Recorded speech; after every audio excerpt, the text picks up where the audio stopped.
Here's a quick sleeping tip for you guys, and that is to simply really dial in the sleeping process and get everything set up exactly how you like it. So, of course, when it comes to setting up your bed, you got to keep in mind like body mechanic things so you don't wake up sore the next day or wake up in the middle of the night sore. And of course, for me, because I'm weird, I like to have my millions of pillows set up just how I like it. Where the most recent addition I made is I cut a memory foam type pillow in half because I typically will sleep on my back and I like to hug a pillow on my stomach. But then I can put my arms at this weird angle where my arms will fall asleep. So I'd like to have pillows on the side of me, but then the problem is I would take up all the space, not leave any space for my wife, so I would rarely ever do that. But then when I cut this memory foam pillow in half, now she does have space. Plus, I keep finding like these little adjustments that I can make to it that make it even more comfortable for me. Where it just so happened that this pillow I cut in half has a beveled side and then, the square side that I cut it. But I'll keep the beveled side towards my body, even like partially under my back. So first of all, I take up less space to give my wife more space in the bed.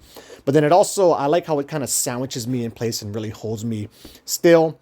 Plus, you got to find a blanket that you really love. I love this thing. It's super comfortable for me. It's soft, it's cool, so I don't get too hot. I got my fan set up just how I like it to where they're blowing on like the lower parts of my body and not directly on my face, because then that's gonna, could make me wake up with a sore throat. I'm a very light sleeper, so I like to sleep with earplugs, and I have extra earplugs very close by. In case one falls out in the middle of the night, I can easily find another one to pop back in my ears. I like to take a shower directly before bed so I can get into bed and be, as comfortable and as cool as possible. And then I also have a set procedure that I follow when I go to sleep.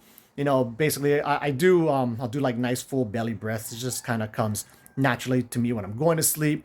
I'll relax that way, wait for the hypnagogic imagery to come on, play around in that, and drift off to sleep. So I have a nice set procedure to follow there.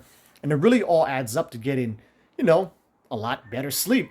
Now, there is one kind of drawback to it where, like, if you don't get everything set up exactly how you like it, then it can be bothersome, right? So our kids will sleep in the rooms with us on the weekends, and so I'll typically will come in last, and who knows what they've done to my pillow, my blanket. I won't be able to find what I need when I'm coming to bed to go to sleep without, rummaging through everything and waking everyone up.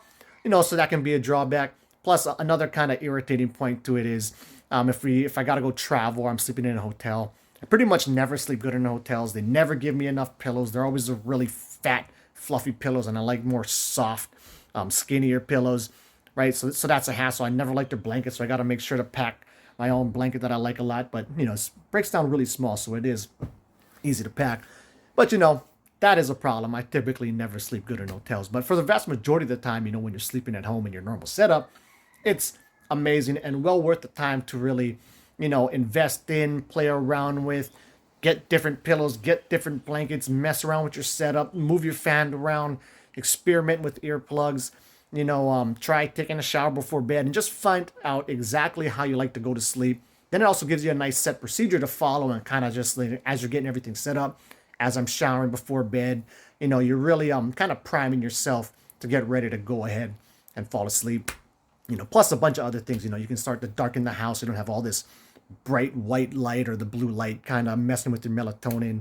If you like to look at your phone in bed, turning the blue light filter on.